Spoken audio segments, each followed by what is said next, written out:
Ay, magandang gabi mga boss, mga kamping, mga kabunyog. Ay, pagod ako ngayon. Oo, mga boss, marami akong ginawa. Salamat po sa dumadagdag na subscriber na maski pa konti-konti, okay lang yan. Pogo na naman tayo. Oo, pero ngayon nagbibigay tayo ng reaction dito. Tungkol po rito sa Pogo sa Cavite. No? Pakinggan natin. Ito nung ko pa gustong talakayin to 4 days ago na po ito. At meron po itong 171,000 views. Pakinggan po natin. Sa mga bagong nadiskubre sa patuloy na pagsuyod sa isang muloy Pogo Scam Hub. Pogo Hub. Pogo Hub. Offshore gaming Puro Pogo ang laman ng balita, di ba? Tuloy natin. operator. Mariing itinanggi ni Cavite Governor John Vic Remulla na sangkot ang kanilang pamilya sa operasyon ng Philippine Offshore Gaming Operations o POGO. Wala nga namang aminin niya sangkot sila. Natural tatanggi, sino ba aamin? Tuloy.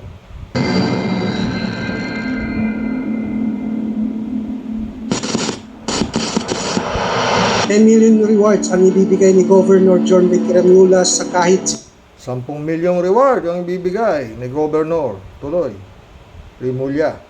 sino man makakapagpatunay na may kaugnayan sa Pogo operation ang pamilya Remulla sa Kawit, Cavite. Ibalita ngayon sa media at social media na may kaugnayan di umano sa Pogo ang gobernador at ginagamit pa daw di umano sa operasyon ng Pogo ay ang dating Island Cove and Leisure Park na matatagpuan sa Kawit, Cavite. Ayon kay Governor John Vic Remulla sa kanyang Facebook post, taong 1970 nang mabili ng kanyang yumaong ama na si Attorney Johnny Remulla 1970 pa pala nabili nung kanyang yumaong ama. Yung island sa Cavite. Alam nyo ilan sukat? 37 hectares. ang isla at binuksan naman di umano ito taong 1976 bilang Covelandia. Nagsara ito taong 1985 at muli naman di umano binuksan taong 1998. Sabi pa ng gobernador sa kanyang post na ibenta ng kanyang pamilya ang isla taong 2018 at humigit kumulang 400 million ang binayaran buwis di umano ng pamilya Remulla. Sabi pa nito na matagal na di umano hindi pagmamay-ari ng pamilya Remulla ang isla at kung sino man ang makapagpapatunay na meron siyang Putik, isla. Nabili nila yung isla, sabi nung tatay niya Tika, kanino nila nabili yung isla? Isla po isla. hindi ordinaryo isla. Siyempre yung isla, marami yung inhabitants dyan, ng mga nakatira riyan. Saan napunta? At kanino nabili? Sino may-ari ng 37 hectares na isla? Tia Deli, baka may alam ka rito, Tia Deli. My friend.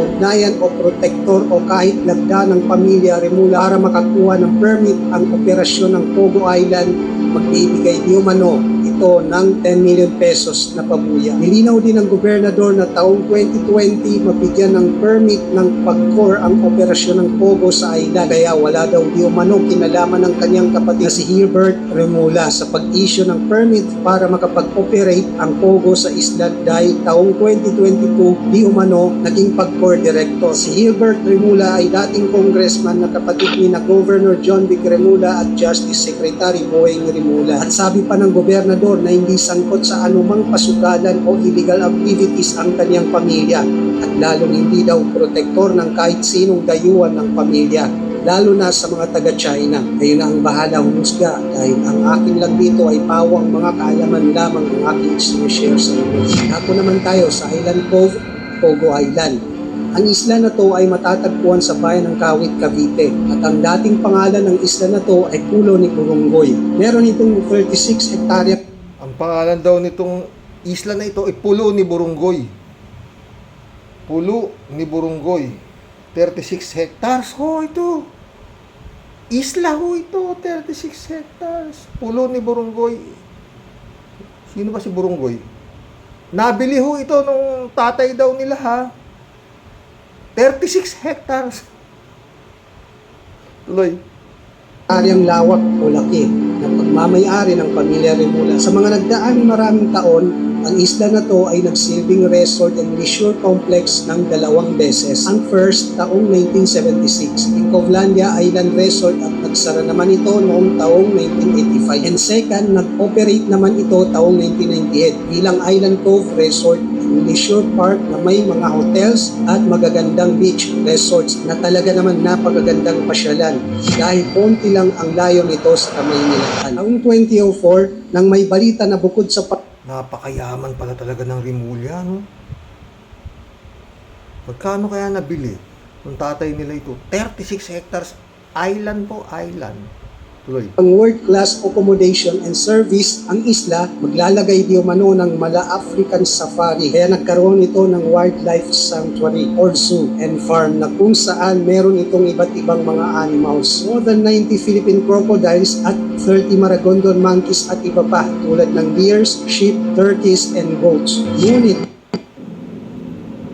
nagsara ito. Taong 2018, in-announce ng managing director nito na si Herbert Remulla na magsasara na di umano ang naturang zoo and farms sa naturang isla dahil binenta ng pamilya Remulla sa isang grupo ng mga Filipino-Chinese businessmen ang naturang isla. Taong 2019 nang Binenta daw sa mga Filipino-Chinese businessman ang naturang isla. Filipino-Chinese businessman ang naturang isla. Tuloy. balita ang mga residente di umano ng Cavite ay nababahala dahil di umano sa pagdagsa ng mga dayuhang Chinese sa itatayong Pogo Hub. At ang Defense Secretary noon, si Delphin Lorenzana, ay nababahala din dahil kung titignan di umano sa mapa ay napakalapit ng mga Chinese casinos sa base ng mga Armed Forces of the Philippines. Probable, yung alanganin tayo masyadong mag-confiance. Ito kasi yung mga areas na nag-offer eh. Like itong Arayto Center, Giftwood, then doon naman sa Villamorel Bay, yung resort world. So within the ingredients of Cavite, it's always good to think ahead. Kasi para hindi tayo Sa kabila ng tumitinding tensyon ng Pilipinas at China sa West Philippine Sea at etong kasalukuyang lumalalang sentro ng issue kay Pambantarlac Mayor Alice Go, mukhang mas lalawak pa ang issue na to dahil naungkat lahat ng issue ng Pogo mula noong panahon ni former President Digong Duterte. Ang pinaka nakakatakot at sobrang nakakabahala dito, ang Pogo Island sa Kawit, Cavite ay malapit lang ito sa Danilo Atienza Air Base, ang military base na kasalukuyang ginagamit ng Philippine Air Force ng ating bansa. Kakabahala para sa security concern ng ating bansa dahil ayon sa source, ang mga empleyado di umano nito ay mga migranteng Chinese, ang mga workers nito. Ayun na ang bahala humusga kung may connection ba ito sa kasalukuyang issue kay Mayor Alice Go. 2023, nitong nakaraang taon, ayon pa sa opisina ni Senator Gatchalian na nakagenerate daw di umano ng 305.7 billion pesos ang online gaming casino ayon sa datos ng PAGCOR. Kaya nananawagan ng senador noon na ipatigil na ang operasyon ng Pogo gaya sa ginawa ng bansang Cambodia. Nakakatakot at nakakabahala talaga ang nangyayari ngayon, lalo na sa lumalalang tensyon sa disputed island ng West Philippine Sea. Sana magtulong-tulong ang mataas na kapulungan ng ating bansa upang tuluyan na nga may pasara ang online gambling casino na to. So, narito ang ilan sa mga komento ng mga kababayan. Isang salita lang ng His Excellency yan. Sarado lahat yan. Ang tanong, paano? Mga boss. Eto no mga pre.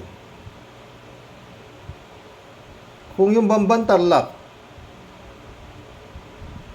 si Alice Go lang ang nadidikdik sa nangyaring, ang laki ho ng 7.9 hectares.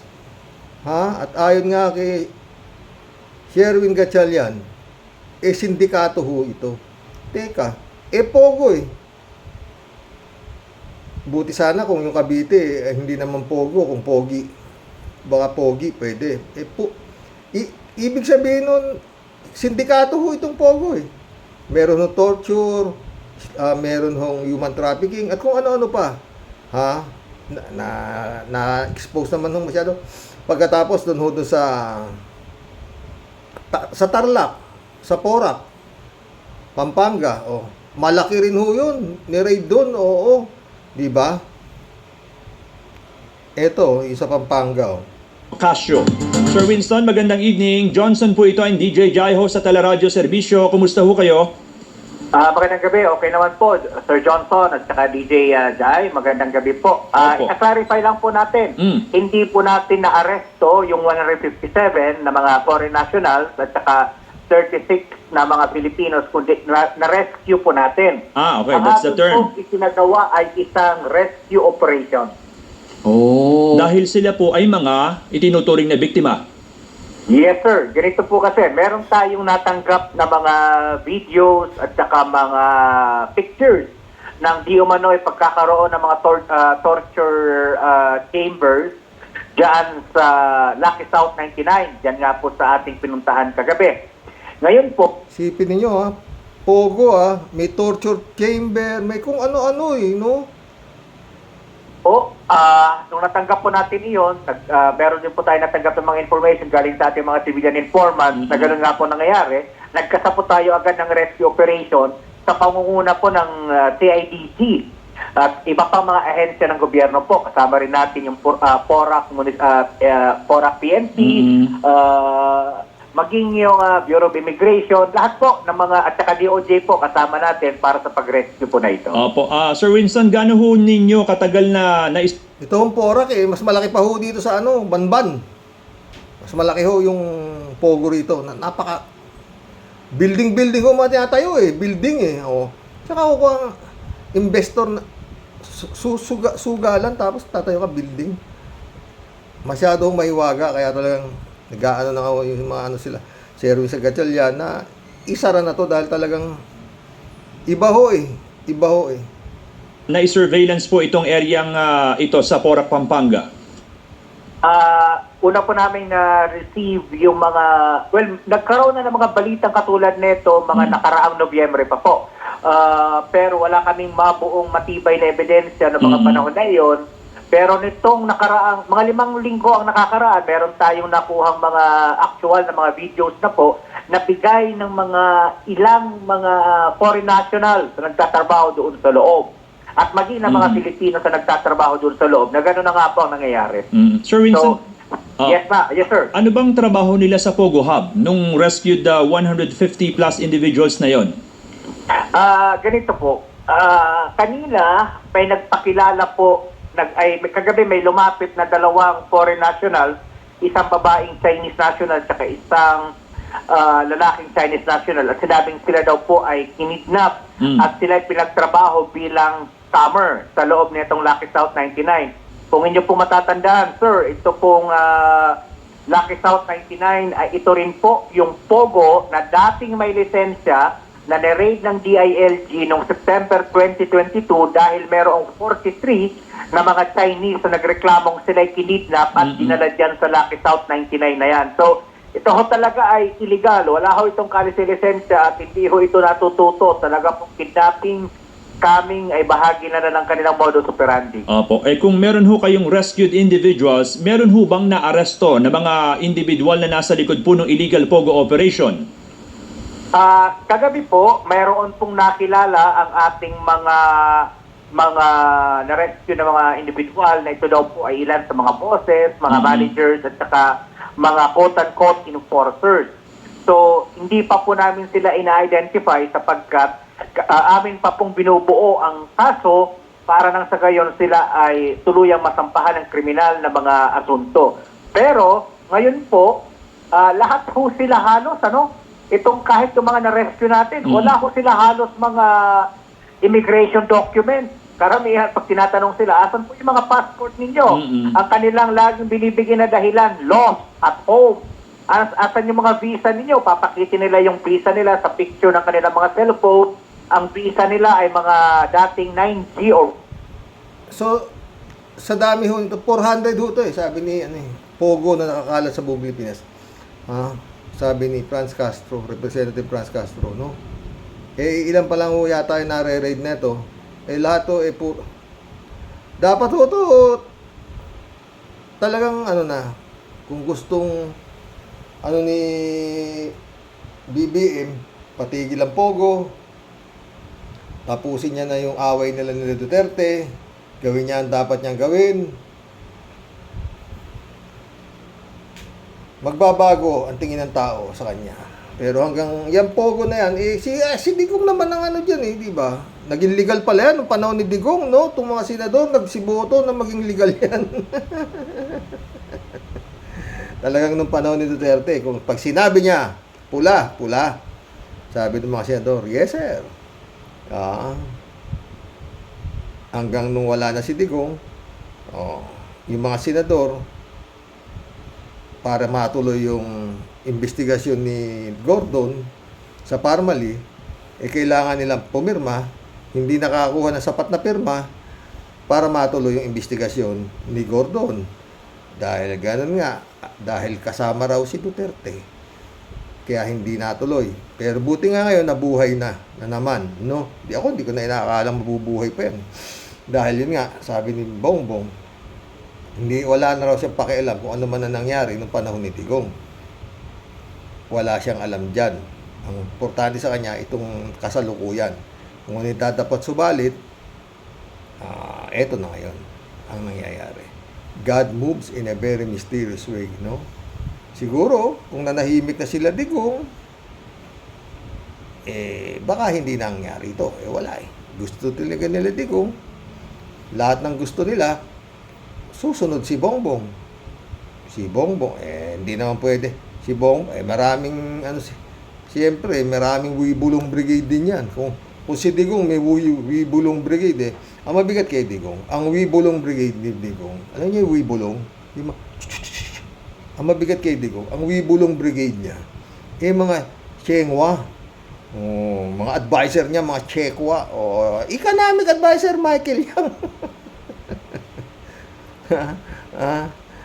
Ako ng puto. Grabe ho talaga yung panahon ni Digong, mga boss. Nasa kamay ho ni Bongbong kung paano niya aayusin na ito. Yung ginawa sa kanya, binalahura siya, pati pamilya niya, ng mga trolls ni Digong. Lalo-lalo na yung mga trolls ni Digong, kung babuyin, yung Maharliko, diba? Kung paano siya pinuri nung araw, mas masahol pa ngayon nung siya babuyin ni Maharliko. Taragis. Diba? Grabe! Talagang yung pagbababoy ni Maharliko sa kanya, mula ulo hanggang paa, hanggang halos hubaran yung First Lady, diba? Kung babuyin, grabe, diba? Ganon din tong mga Duterte, diba? May presidente tayong adik. Bangag ka nga noon, bagag ka ngayon, nasa pangalang ito, yung sabi ni Baste, you resign. Anak ng putik, papalo up naman si Harry Roque, patay, magkakaroon na ng people power, kung ano-ano na ang ginawa, di ba? Basta ako, duda ako doon sa investigasyon ng war on drug, Duterte drug war, na nangyayari sa ngayon, diskumpiyado ko dyan. Mukhang walang patutunguhan yan. Bakit? Nandiyan yung ICC, saka ka pa mag-iimbestiga, di ba? Atras. Diba? Abante. Anong naisip at iimbestigahan? Ano yun? Bakit ngayon? Dapat yan ang inuna, dahil sa dami ng buhay na namatay dyan. Biglang all of a sudden, parating yung ICC, biglang may investigasyon nangyayari sa Kongreso. Ba? Sa Senado naman, yung Pogo. Pero sabi nung abogado ni Alice Goo,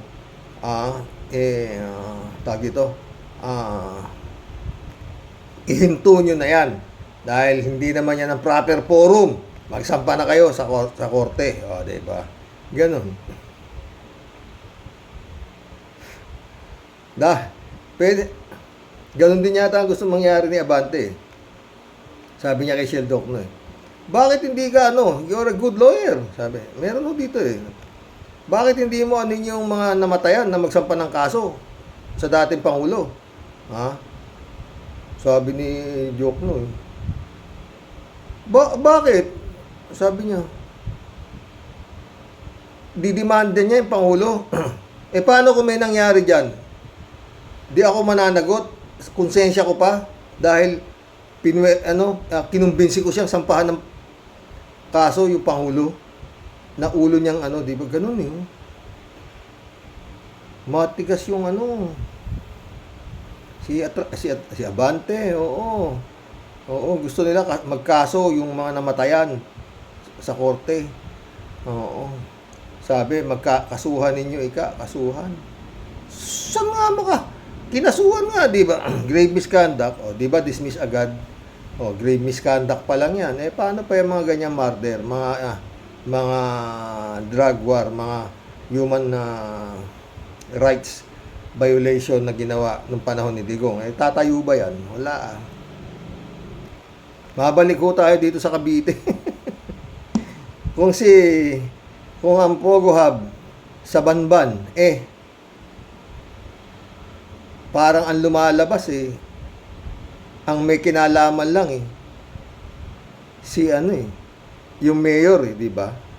Yung mayor, sa Cavite, gobernador ang Rimulya, may congressman pa, meron pang Department of Justice, mukhang mas protektado ang Pogo sa Cavite kesa sa Banban at sa Porac, di ba? Dahil gobernador na yung diyan di ba? Gobernador na At sila rin ang nagbenta doon sa mga Filipino-Chinese nung island, 36 hectares island. Lord, magkulab na po tayo. Magbigay ho kayo ng komento dito. Doon siya sabi, magbibigay raw ng 10 milyon. Kung sino, sabi ni John V. Cremulya, nung gobernador, kung sino makakapagturo na may kinalaman sila sa mga nangyayaring anomalya sa Pogo. Di maganda dyan. Para walang Bakit hindi halughugin kung ano meron dyan, kagaya ng ginawa sa Porac, hinalughog. Ginawa sa Banban, hinalughog. Dapat lahat ng Pogo. Huwag nang mag-antay pa ng reklamo.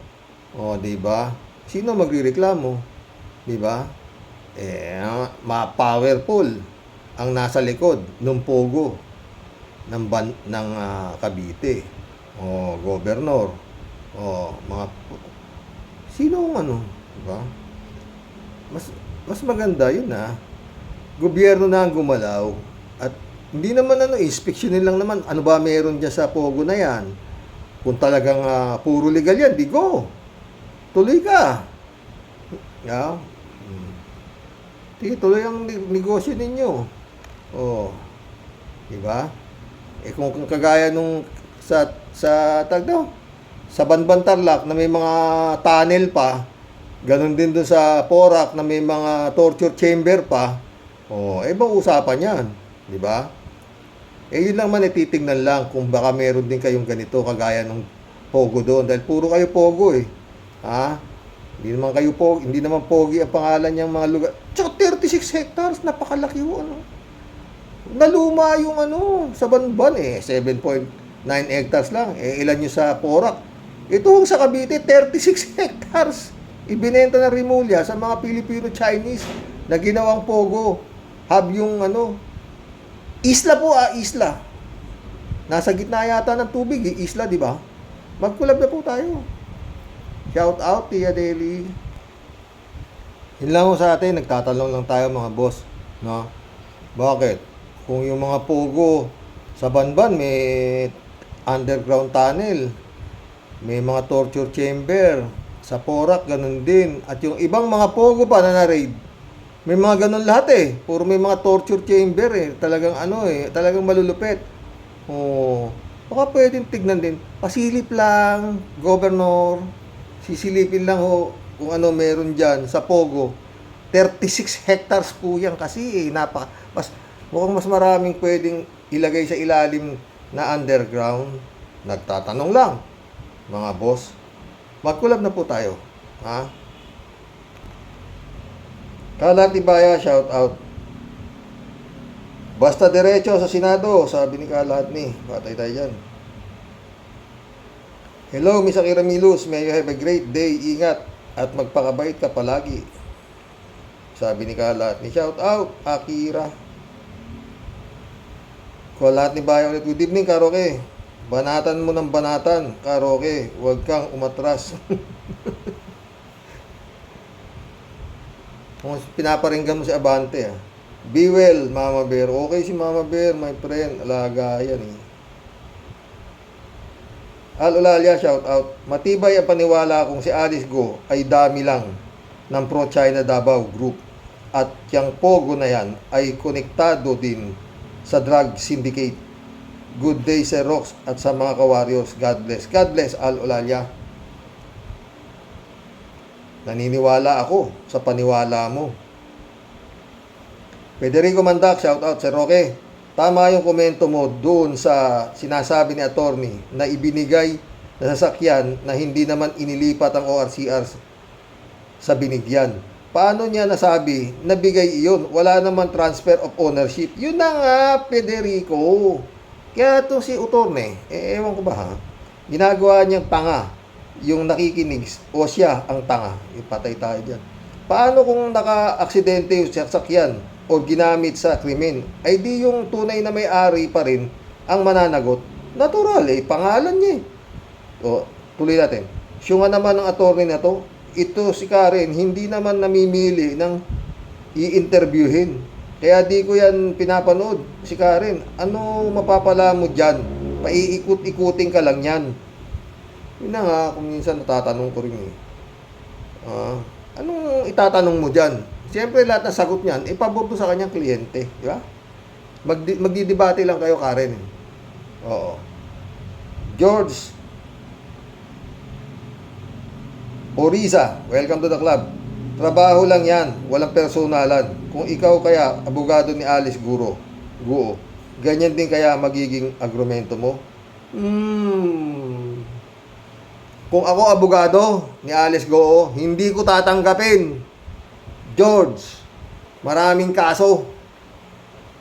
Hindi ko naman madadala yung pera kung saan ako pupunta. Oh. Huwag kang pasok ng pasok dito, bata. George. Kung ako abogado, hindi ko tatanggapin yung ganyang uring kaso. Kasi masyadong napakahirap idepensa. Dahil masyadong garapal. Yung aking ididepensa. Hindi ko tatanggapin yan. Paulit-ulit. Maraming kaso. Si Atty. Claire Castro nga, di ba? Pinababaligtad nung abogado niya yung nagdesisyon ng ombudsman na ilip ang suspension na ibinigay ng ombudsman. Pinaliwanag ni Atty. Claire na mahihirapan. Anyway, huwag ka magulo rito. Sayang oras ko sa'yo. Cleopas Pulyat, welcome to the club.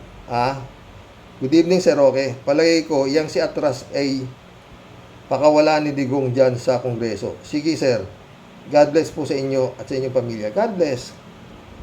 Cleopas Pulyat. Erlinda Aquino, shout out. Kuya, akala ko sasabihin mo no comment kay Alice Goo. Rudelia Alpilor, shout out. Oo nga po, sir. Nainis na ako pagtungkol na kay Amnesia Girl. Di ako believe sa agogo ni Laki ako sa farm. Ako po Laki sa farm. Ako po espiya ng Chengwa. Yan lang, sir. Ingat and God bless po. Erlinda Aquino ulit, Kuya, tama ka. Kamukha ni Go si Xi Jinping. Di ba? Laki ng hawig eh. Siguro kasi yung hulma ng mukha, di ba? Laki hawig. David Ali Mendoza, shout out. Hi po, Karox. Good evening po sa lahat. Ayon po sa isang abogado din, sasabihin po ng lawyer ang lahat para ilusot ang kliyente nila. Kaya wala po tayong makukuha na matinong sagot sa mga yan. Kaya nga po kita naman natin na kung ano ang gusto ni Mayora, sunod-sunuran ng abogado abogado. Abogado niya. Kung wala pong formal schooling yan, hindi po ganyan ang sagot niyan. Ang sagot niya.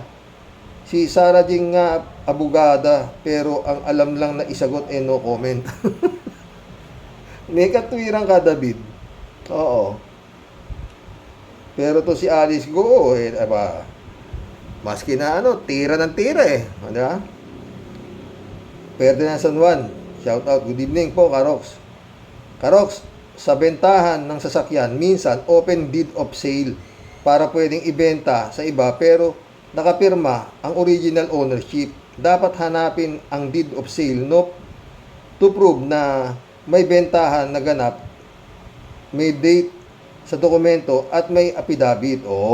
Sa bagay, maraming paraan minsan open sa buyer at date pero may lagda ang tunay na may-ari ng sasakyan. Kung gusto mo na ariin ang unit, kailangan ng transfer of ownership sa LTO.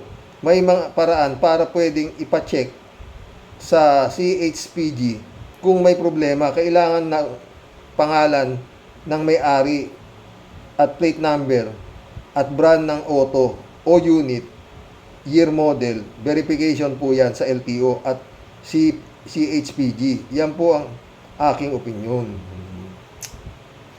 Sarap talaga makipag-collab sa inyo. Dami ko ring nalalaman di ba?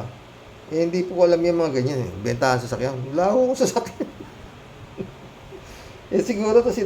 siguro to si Ferdinand San Juan, mayor sa sasakyan to Cassandra Daisy, shout out Perfect example na DDS attorney na ito na parte na sa pagkatao niya na naglalaman o nang iisa sa kapwa niyang Pilipino. Pinagmamalaki pa niya na pag mayor ka o gobernador ka ay okay lang maglabag sa batas sa traffic pag ang sasakyan ay may ari ay politiko at wala kang kaso sa ombudsman. Mga kapwa ko Pilipino, gising, baka sindikato ng lahat ng krimen ang namumuno na ang mga probinsya natin at tatakbo pa ulit sa 2025 election. Toto Kausing for Senator para tao na ang husgado para sa Europe at Amerika. Totoo. Shout out Toto Kausing. Yung bunyog, mga pre, huwag nyo kalimutan si Attorney Enzo Recto, Sana tumakbo rin si Attorney Claire Castro, Ramon Valencia, shout out. Bossing, ogag, yung abogado na yan. Nakaka-high blood, para sa pera lang yan, hayop na yan. Halimbawa, nasangkot naman sa problema yung kotse. Di ililigtas naman ngayon ni Mayor Alice Go ang pangalan niya. Nasaan ang batas? Doon, attorney. Tatawa nga ako Carlito San Juan, shout out. Palusot lang yan si attorney niyan. Diba? Yun nga talaga. Kaya sabi ni Attorney Claire Castro kanina, lahat ng para idepensa ang kanyang kliyente, lahat ng palusot kung lulusot. Yan. Ramon Valencia ulit Bossing si atras, walang aasahan dyan. Duterte shit din. Yang kupal na yan. Sabi ni Renato Valencia. Renato Valencia ulit Ay, Ramon Valencia pala. Bossing, hindi kailangan ng mataba ang utak mo para hindi mo maintindihan kung ano ba ang totoo. Kamusta na lang po, Karaoke Warrior sa pamilya mo. God bless as always. God bless, Ramon Valencia. Librado Ludovico, shout out Seriously, hoy, utorne, lokohin mo lelang mong panot, we are not born yesterday, leching hindoropot ka rin. Nadami nagalit kay utorne. Friend Shervin sa Peda, shout out. Christy Ansen, July 7, Alcantara, shout out sa inyo mga friend Friend Dolor Garcia, Amy Bingson, shout out sa inyo dyan sa Italy, no? Sabi ni Impong Basyang, oh. Impong Basyang, Team Tia Deli, muli po ay bumabati ng may ngiti at mapagpalang buhay sa iyo, Sir Rox, at sa buong Team Rocky Warriors the Great. Anong bago ha, Sir Rox? Anak ng kamote, ni Mang Kulas na naman, Sir Rox. Ba teka, abogado ba talaga yan, Sir Rox? Ito ka na naman. Ano? Ba nagsasayang lang po ng laway at panahon si Madam Karen sa kanya pong pag-interview diyan sa lawlaw na yawa na yan, Sir Rox. Ba lahat po nasagot sa tanong, naglulubid-lubid ang bayad na dila sa grabing kasinungalingan. Sir Ampaw, makano iyo bayad. No? Makano iyo bayad ba? Malaki yan ha. Ikaw layas dyan, bago ako tsinelas iyong uso ha. Isa ka rin taksil sa bayan na kurimaw ka, na natatapalan ng iyong makapal na pagmumuka ng kwarta. At puro kwarta na lang galing sa panluloko sa kapwa mo Pilipino na ungas ka. Galit si Tia Deli. Ano? Malinaw pa sa sikat ng araw na ebidensya na nakasupalpal sa mukha mo pero todo tanggol ka pa talaga na animal ka. Galit. Pero teka, saan ka nga ba ulit nagtapos ng iyong pagka-abogado na damontres ka sa mababang paaralan ng makabebe? Ay, Sus Mariosep Ingkong, lawlaw. Lawlaw. You're such a disgrace to all Filipinos. Halatang halata, sir, na ikaw naghakot ng tagumpay sa pagiging bopol kapalit ng perang bayad sa'yo. Yan po tayo talaga. Ano po? Pag usaping pera, walang sisinuhin. Lahat ng bayad iyong hahakutin. Diyan po tayo number 1. Super husay tayo sa galing. Mga mata, mga mata mo'y nagkakanda duling. Di magkanda tuto. Di alam ang gagawin. Kalansing ng pera. Atulin. Pilit ipagtatanggol mga sinungaling. Anong halaga? Budhi mong maitim. Buisit, kinam, ayos kang kurimaw ka. Kung ayaw mo ikaw mapamanahan ni Impong Basyang na sakit na rayuma. Ay nako, Hay, Impong Basyang, lalayas na po muna, Sir Rox. Di ko kinakaya ang hatid ni Topak nitong si Abogagong Ampaw. Sa iyo pong lahat, tunay pong nagmamahal at malupit na novelista at may pinakamahabang comments at nagkakanda ubo sa pagbasa sa Ito po ang aswang at super sweet at Tia Deli. Shout out Sister Grace. Di kami nakakalimot, palagi kitang ipinagpe-pray. Sana magbait ka na. Lalambot din to, friend Tia Deli ka. Hindi naman dating masama ito eh. Oo, hindi. Nung nagkakwarta, doon nagkasungay ang animal eh. Visit kang Grace Chingsay ka. Umayos ka talaga. Siguro baka this week, magkakaroon ako ng vlog sa'yo. Chupista Bunaaw, shout out. Good evening po, kuya, at sa mga ka-warriors. Kuya, hindi ko po matitiis na di mag-comment. Grabe, kuya, ang attorney na yan. Ang ganda ng katwiran. Gulat ka ako eh. Ewan ko. Alberto Ulaer, shout out. Karoke, ang mga anak ni Digong, Maisog Duterte, hindi ba sila nahiya sa ginawa sa tatay Digong Maisog Duterte? Di ba sabi ni Richard Gordon, sangkot siya sa Parmali corruption scam. of the century, 11.4 billion pesos sa gobyerno ni Digong, Maisog Duterte. Kaliwat kanan ang korupsyon, ganun din ang patayan, may pulis, ginahasa ang misis ng jeepney driver na bago lang nanganak sa Taytay Motel. Nagsumbong kay Ben Tulfo sa bitag, napanood ko, pinuntahan pa ni Ben Tulfo ang police station sa Taytay Rizal, Karaoke.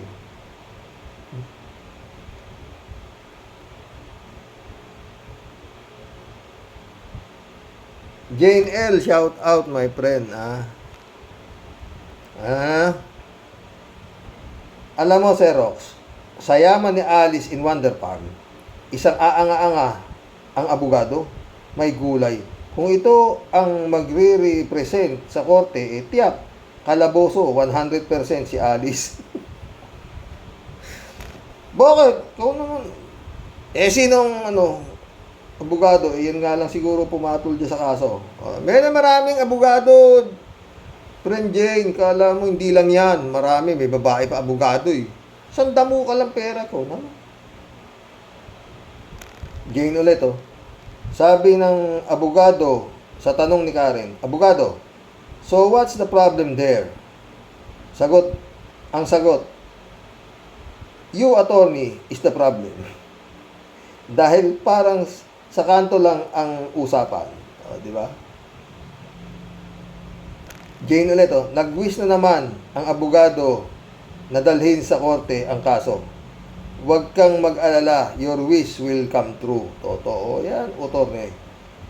Tapos biglang disappear ang Alice in Wonder Farm. Wala na namang nakakaalam kung saan nagpunta. Tsak yan.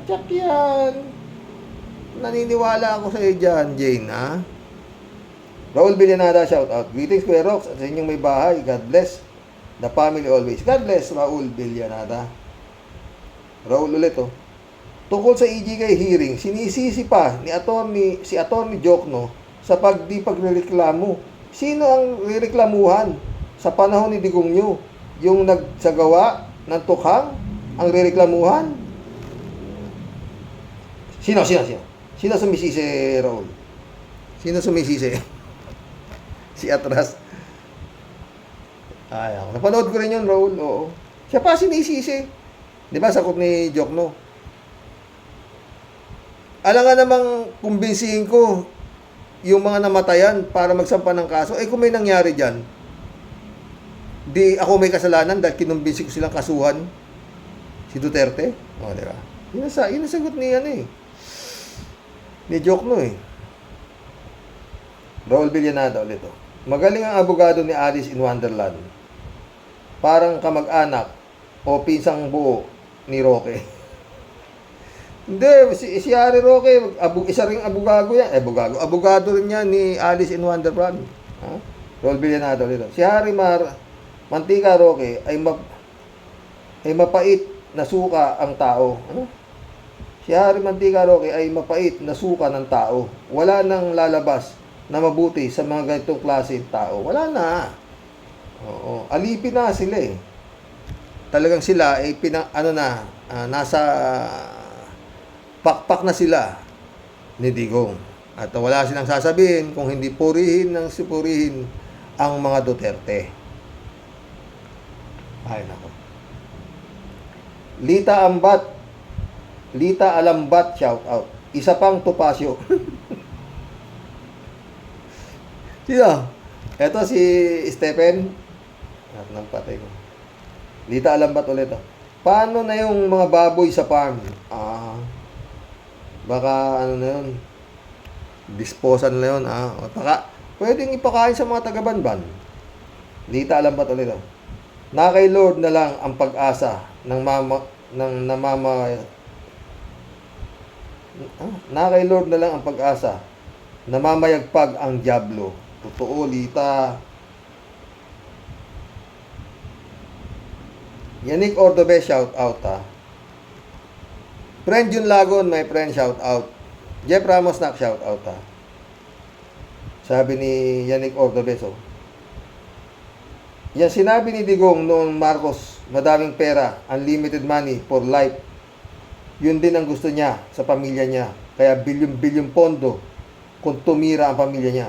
Bilyon, trilyon Yan pogo, droga, reclamation ng Manila Bay. Yan palang unlimited money na nasa offshore account na nila. May alam si Yannick Ordobes tungkol sa mga offshore account. Shout out Aya Sulaiman Nak, shout out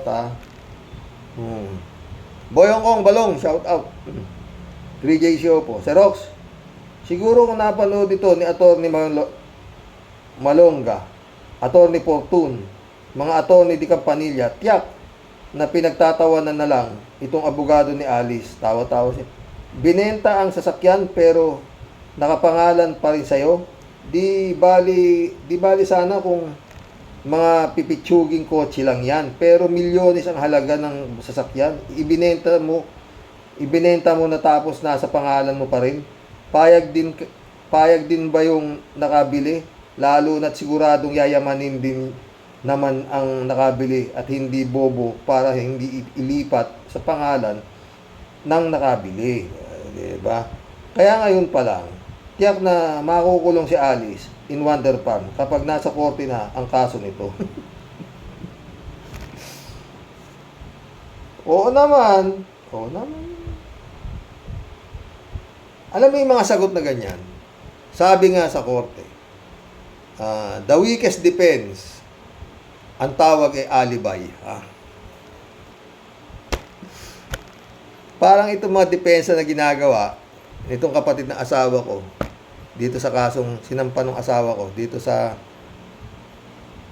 nasaniban na kapatid niya ng masamang espiritu, no? 3J Show ulit. Ito pang isa, yung McLaren. Alam mo ba, Sir Rox, kung magkano ang coaching yan? $1,000,000. At marami pang dolyares. Tapos, pinahiram kay Alice, hindi niya alam ang pangalan ng nagpahiram sa kanya. Come on! Nagka-amnesia ka agad at di mo matandaan ang pangalan. Kaya itong abogado ni Alice, hay, bahala ka na sa buhay mo, Alice. Sino i-recommenda mong abogado? Aber? 3J Shop ka? Oo. Yan na nga lang nagtyaga dyan sa ganyang kaso eh. Oo, wala. Pag magaling kang abogado, hindi mo papatulan yung ganyang klaseng kaso, sa totoo lang. Kung ano ka, alam mo kung minsan mo, kunyari abogado ka, na puro katalo, wala nang kukuha sa'yo. Diba? Pumapatol ka sa kasong mga ganyan eh. Halos, dadaan ka sa, bagay, sa dami ng pera, kung minsan, sa dami ng pera, kung minsan, may mga judge din dyan na natatapalan ng pera, di ba? Tsaka, ombudsman. Appointee ni Digong niya.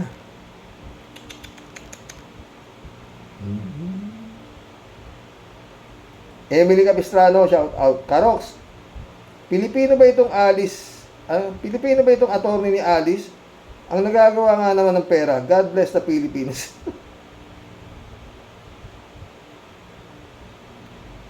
Marilo Pabianak, shout out Blessed Sunday po tayo at sa lahat ng Warriors. Grabe, si lawyer. Pilit talagang ginagawang tama habang nakalahad na katotohanan.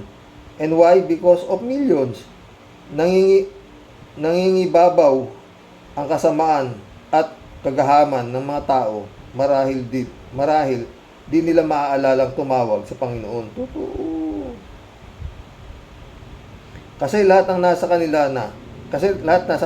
Pero nawa hindi mahuli ang lahat bago nila ma-realize sa buhay nila na hindi lahat pera ang mahalaga. Lawyer po yan na link kay Diggs. Alam na this. Pero mapapansin po natin lahat ng usisain na sasakyan at yaman ni Good, divest ko na. Binenta ko na. Hiram ko lang po yan, Your Honor. Itong lawyer nito, Miss Karen, di ka ba nakakahalata? Nakakasuka ang agreement nitong attorney. Bagong words na tayo. Tatay Warriors, ng Tatay Warriors.